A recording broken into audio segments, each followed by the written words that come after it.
Sir, ಇವತ್ತೇನು 100 ರೈತರು ನೀತಿಗಾಗಿ ಹಾಹಾಕಾರ ಇಟ್ಕೊಂಡು ಬೆಂಗಳೂರು ಗಂಟ ಪಾದಯಾತ್ರೆ ಬಂದಿದ್ದಾರೆ. ನಿಜವಾಗ್ಲೂ ಈ ಹೋರಾಟ ಫಲ ಸಿಕ್ಕತ್ತಾ ಅಂತ? ಪ್ರಯತ್ನ ಮಾಡಿದ್ರೆ ಫಲ ಸಿಗುತ್ತೆ ಅಂತ ಆಶಾವಾದಿಯಾಗಿದ್ದೀನಿ. ಇಂಥ ಪ್ರಯತ್ನಗಳು ನಡೀತಾ ಇರೋದ್ರಿಂದಲೇ ಅನೇಕ ಜನರ ಸಮಸ್ಯೆಗಳಿಗೆ ಪರಿಹಾರ ದೊರಕ್ತಾ ಇದೆ.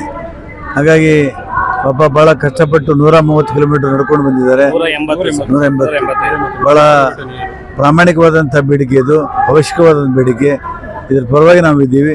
ಮಾನ್ಯ ಮುಖ್ಯಮಂತ್ರಿಗಳು ಕೂಡ ನಾನು ಮಾತಾಡಿ ಅವ್ರ ಬೇಡಿಕೆ ಈಡೇರಿಸೋದಕ್ಕೆ ಪ್ರಯತ್ನ ಪಡ್ತೀನಿ.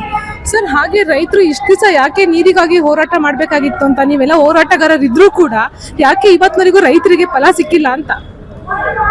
ಸಿಕ್ಕಿಲ್ಲ ಅನ್ನೋದು ವಾಸ್ತವಿಕ. ಆದರೆ ಇತ್ತೀಚೆಗೆ ಸರ್ಕಾರಗಳು ಕೆರೆ ತುಂಬುವ ಯೋಜನೆ ಮಾಡ್ತಾ ಇದ್ದಾವೆ, ಅದ್ರ ಪರಿಹಾರ ಸಿಗ್ತಾ ಇದೆ. ಇನ್ನು ಅನೇಕ ಕಡೆ ಅಂತ ಬೇಡಿಕೆ ಇದೆ. ಬಹುಶಃ ಇದನ್ನು ಕೂಡ ಸರ್ಕಾರ ಪರಿಗಣಿಸಬಹುದು ಅಂತ ಆಶೆ. ಸರ್, ಎಲ್ಲ ಹೋರಾಟಗಾರರು, ರೈತರಾಗಿರ್ಬೋದು, ಕನ್ನಪರ ಹೋರಾಟಗಾರರಾಗಿರ್ಬೋದು, ಎಲ್ಲರೂ ಕೂಡ ಬರೀ ಹೋರಾಟ ಮಾಡಿ ಎಲ್ಲಾನು ಪಡಿಬೇಕಾ ಅಂತ? ಪ್ರಜಾಪ್ರಭುತ್ವದಲ್ಲಿ ಹೋರಾಟಗಳು ಇರಲೇಬೇಕು. ಜನಪ್ರತಿನಿಧಿಗಳು ಕೂಡ ಅಷ್ಟೇ ಎಚ್ಚರದಿಂದ ಇರಬೇಕು. ಸರ್ಕಾರ ವಿಫಲವಾದಾಗ ಹೋರಾಟಗಳು ಹೇಳ್ತವೆ.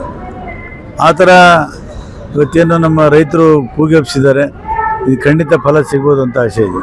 ಸರ್, ನೀವು ರೈತರು ಉದ್ದೇಶಿಸ್ತಾ ಹೇಳ್ತಾ ಹೋದ್ರಿ, ಇವತ್ತು ಸಿದ್ದರಾಮಯ್ಯ ಅವ್ರಿಗೆ ಈ ಅಹವಾಲನ್ನ ತಲುಪಿಸ್ತೀವಿ ಅಂತ. ನಿಜವಾಗ್ಲೂ ಅವರು ನಿಮ್ಮ ಕೂಗಿಗೆ ಹೋಗ್ಬಿಡ್ತಾರಾ ಅಂತ? ಖಂಡಿತವಾಗಿ ಹೋಗ್ಬಿಡ್ತಾರೆ. ಅವ್ರಿಗೆ ಕಮಿಟ್ಮೆಂಟ್ ಇದೆ, ಕನ್ಸರ್ನ್ ಇದೆ.